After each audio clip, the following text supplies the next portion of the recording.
Good afternoon. How's everyone doing? As you heard from Bernard, my name is Stephen deWitt. I lead the Personal Systems Group for Hewlett Packard here in the Americas.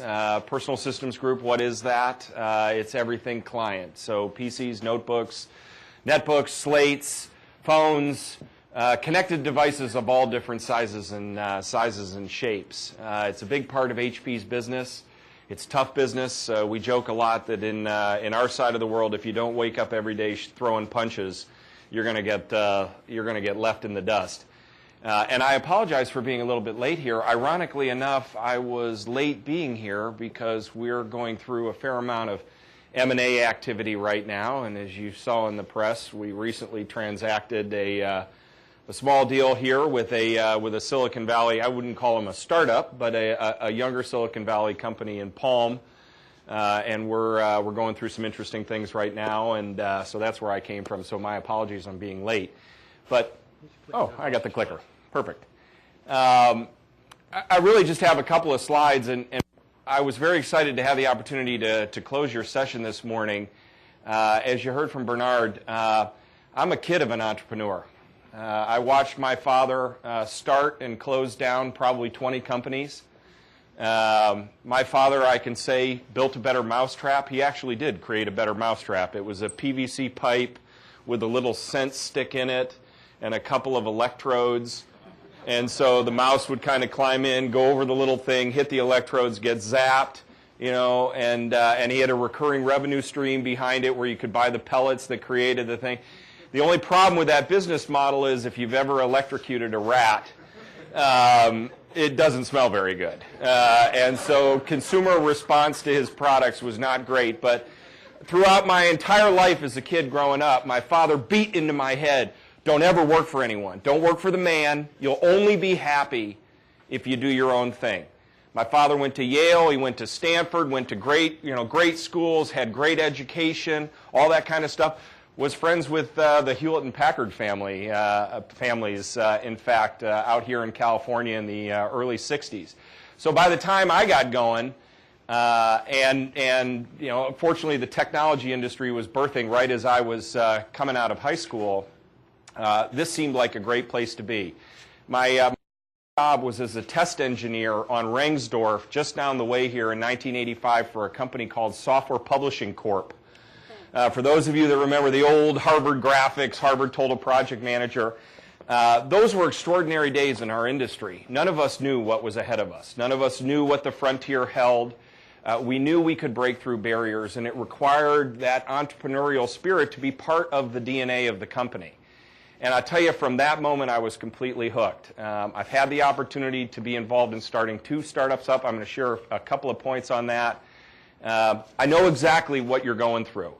I've probably raised close to $350, maybe $400 million of private capital in my career.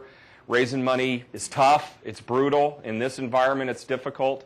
I've been involved in dozens and dozens of M&A activities on either side of the equation, so I know what you're going through. And wouldn't you know it, after being an entrepreneur for so many years, now I'm working for the man. I will tell you, though, of all of the startups that have shaped our industry, there is no greater startup than Hewlett Packard. For those of you that don't know the story, I won't get into all the details, but back about 70 years ago, in a garage literally just up the way here in Palo Alto, Bill and Dave created the first sound testing equipment, and their first PO came from a small company creating a movie called Fantasia. You may remember that. That was a groundbreaking point in time. You think about Avatar and all the extraordinary things that are being done in 3 dimensions today. Back in that generation, that was an extraordinary transformation of technology and the creative industry coming together. And HP was there to solve the problems that were being faced at the time. You know, 70 years later, if you look at the history of Hewlett Packard, now the largest technology company on the planet, and there's some of the stats, the 10th largest company in the United States. The only companies that are bigger than HP in the U.S. are Walmart, AT&T, and a handful of banks and oil companies. And so to go from the garage in Palo Alto to the largest technology company in the world is an extraordinary journey. And over the course of those 70 or so years, HP has built billion-dollar businesses and taken those billion-dollar businesses out. We've grown businesses, we've created categories, we've made markets, only to watch those markets evaporate and be replaced by what comes next. Technology is like the tide. It always has been and it always will be. Nobody's position is guaranteed. Nobody's technology is not beatable. The economics associated with technology, the usability of technology, every wave that hits the shore is an opportunity. Some of the waves are huge. 10 years ago, Google did no revenue. 10 years later, they're a $16 billion company. That's extraordinary. Apple's dominated the smartphone category for a number of years now with the iPhone. In 4 quarters, Android took over the #1 spot. Nobody's position's guaranteed. HP's position is not guaranteed. And while it is extraordinary to look at some of the challenges that we face as a big company trying to continue to redefine ourselves, we're a very different company today than we were a handful of years ago, and we're going to be a very different company a handful of years from now. That's part of what we do. That's part of what makes technology thrilling. It's not about adding lemon fresh scent or putting new and improved in the upper right-hand corner and calling that innovation. This is hard stuff. And what you face as entrepreneurs today is very difficult than what I faced just a handful of years ago with companies like Cobalt. Anybody here remember Cobalt? Anybody? Bless you.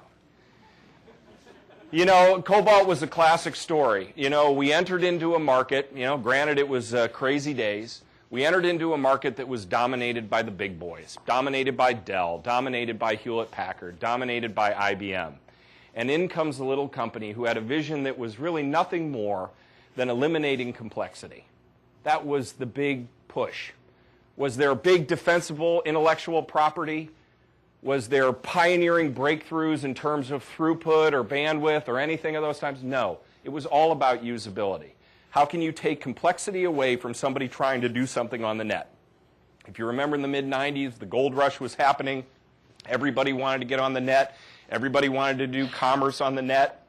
Everybody wanted to be able to automate as much as they could.